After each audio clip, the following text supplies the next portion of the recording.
question that we get asked a lot is how can we start to attack from the closed guard without getting our guard passed right away? And one of the things about the closed guard is when you're transitioning out of it, a lot of times it feels like you're going from a place where you've got a lot of control over your partner, your feet are joined behind your partner's hips, you've got good control over your partner's hips, and you need to unlock things in order to be able to start to make movements that are allowing you the freedom of flexibility and chances to look to attack your partner's upper or lower body. And it's in those transitions that a lot of times we get our guard passed or you start to lose things and everything goes out of control. Well, when we go to look to attack, we have a couple of different methods. We're going to look at a chain today going from closed guard, scissor guard, which allows us to hold our partner in place not quite as powerfully as the closed guard, but still with a lot of control, and then into an immediate attack on one of our partner's extended limbs for udigatami. When we start this attack here, when we start our transition, the first thing to understand is when we begin with our guard locked like this, we have some measure of control because our partner's body is inside our knees and our ankles are crossed behind. If you have your guard here and you just unlock your legs and you start to try to bring your legs back inside, say to place feet on the hips, or if you're thinking about creating more space and putting your feet on the inside, there's so much room and time for your partner to be able to stand up, right? Hands on here. I start to unlock and I feel like my partner starts to stand up and now he's got a height advantage on me. My feet are inside, and even though I may know something about leg locks, I feel like my partner's got such an advantage here. His posture is up, he's got pressure on my knees. Now I'm reacting. I went from a place where I had good control to a place where I lost control in the process of starting to work on my attacks. One thing that we're looking to do is to, first of all, control the inside position. So our hands come here to our partner's chest and biceps. Okay, so this is the first thing. If his hands are here on the chest like this, we bring our arms to the inside. Next, we're going to draw our partner forward. We're going to do this before we unlock our guard. So we're going to use the locked legs to bring our partner forward. And then, instead of just unlocking our legs loosely and kind of relaxing, we're going to slip our hips out towards the side, and we're going to bring our two knees in front of our partner. So if he sits up, you're going to see here. I'm going to bring my two knees together, joining them. So what's this going to let us do? First of all, we have a barrier between us. So if he goes to push forward and put pressure, we've got something to help to keep us back. Okay, that's very different than just allowing your legs to be loose and having your partner either driving forward, stepping over your legs, or creating dominating inside position. So here's knees together. Okay, next is what our legs are doing, our feet are doing. One foot's pushing, the other foot's pulling.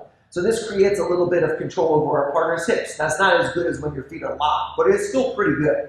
And as he goes to back away from me now, here I can kind of control him. When he goes to stand up even, I can kind of keep my legs connected so that we have the inside position on our partner, and we've got some measure of control forwards and backwards. So we begin here with our partner's hands on the chest. We take the inside position. We're going to move our body out, very much like as if you were doing a scissor sweep. Okay, one of the first techniques you learn in Jiu-Jitsu often is the scissor sweep. Here, you notice that our knees are together.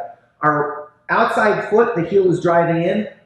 The inside foot, the foot is pushing. So we have a push-pull action here that holds our partner here. The more he pressures into us, actually, the better it is for us because we have this strong frame right here pushing back.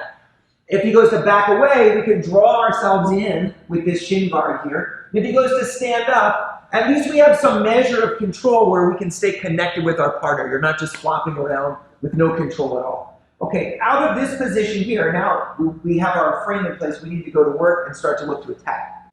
First things first, inside position. A little bit of space hip out, scissor position. Now from here, we're looking to draw our partner towards us. We're going to take our top hand under, and we're going to bring our outside leg, our inside leg to the outside. So our top leg goes to the outside.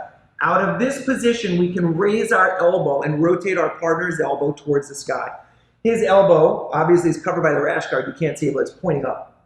My elbow covers his elbow here, and then we either go elbow to elbow or tombstone grip where we hold our shoulders. Now, the arm position is correct, but we need to adjust for our legs. So this leg is going to come through here. We're going to put our knee either on this side or on this side. They're both fine. Our second leg is going to go over the top. Ideally, your left heel is making a hook here. Your top heel is making a hook. Although it's not absolutely necessary, it does form better control. Now we're in this position. We can start to extend a little bit. You don't want to extend so far that your partner's hand slips off. You have your thumb, partner's thumb is resting here on your, like right in the back of your head, okay, base of your skull. You're shrugging your shoulder, and that arm is straight.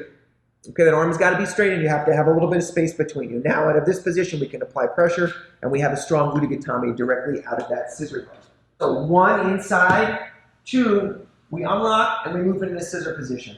We scoop under our partner's arm here, and we draw that elbow up to the sky. Our elbow goes up to the sky as well. We pass our top leg over, and we have the good connection that we need in order to be able to finish. The finishing mechanics of Udigatami, we want our hips slightly away from our partner, and then we're drawing our arms down. Okay? So whenever we're hitting Udigatami here, creating the space, we want to have a situation where our hips are going not forwards into our partner the way they would for Jiu-Jitsu, but slightly back so that we have a concave body here. There's a space between his arm and my hips. You can see if we rotate this way, there's this gap here. And then we're drawing the elbows down. So we're in the position. We want to have this gap in place so that as we go to finish, we're not bridging in where our partner's elbow touches our body, but rather we're creating that space and we're drawing that elbow into the space here that we've created for it. So this transition between closed guard to Udigatami, hopefully this will give you, the scissor guard gives you like a transitional position, almost like a triage between the control of your closed guard and the attack on your partner's upper body where your legs are not really connected. When you start to get used to this kind of idea of having a solid connection at each stage between your basic position or your pin and your submission, everything will change and you'll find that your submission percentage goes way, way up. Okay, thanks for watching. Hopefully this was helpful for you. See you soon.